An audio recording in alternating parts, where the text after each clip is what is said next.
Šiandien rugsėjo 1, mokslo ir žinių diena. Todėl labai noriu pasveikinti visus žinių kūrėjus ir plėtotojus, o tuo pačiu ir vartotojus su šia nuostabia švente.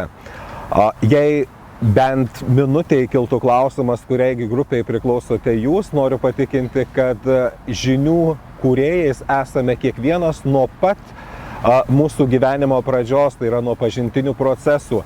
Tiesiog tas žinias skirtingais gyvenimo etapais mes kaupiame skirtingais tikslais. Pradžiai savoms reikmėms, o paskui, jau kai susikuria gyvenimo patirtis, atsiranda kompetencijos, tomis žiniomis dalinomės ir su kitais. Todėl šiandien labai norėčiau pasveikinti visus ir ypač priminti, kad šiais laikais, kai į mūsų žiniją skverbiasi dirbtinis intelektas ir jisai nori pasiglemžti ir teisę pilnai disponuoti šiomis žiniomis, noriu palinkėti visiems, kad išlaikytume autorystę, žinotume, kad mūsų žinios yra tos, kurias suteikiame ir atiduodame pačiam dirbtiniam intelektui.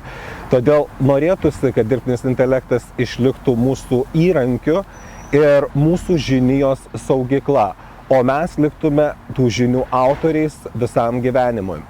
Labai noriu pakviesti visus šiandien švęsti šią nuostabią šventę, pradedant nuo tų, kurie gal tik žengia į mokyklą ir rašo pirmuosius žodžius, į tuos, kurie jau baigia mokyklas ir ruošiasi universitetinėms studijoms, ir tuos pasveikinti, kurie iš esmės baigia universitetus, gauna diplomus ir pradėjo savo karjerą, o tuo pačiu ir kurti žiniją, kuri bus pritaikoma ne tik savo reikmėms, bet ir kitiems.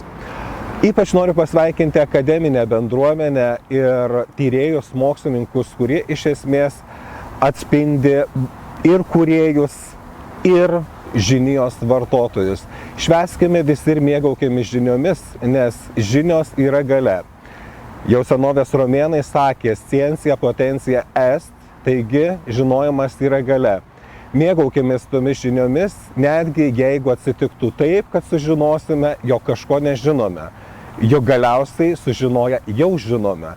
Taigi su švente visus.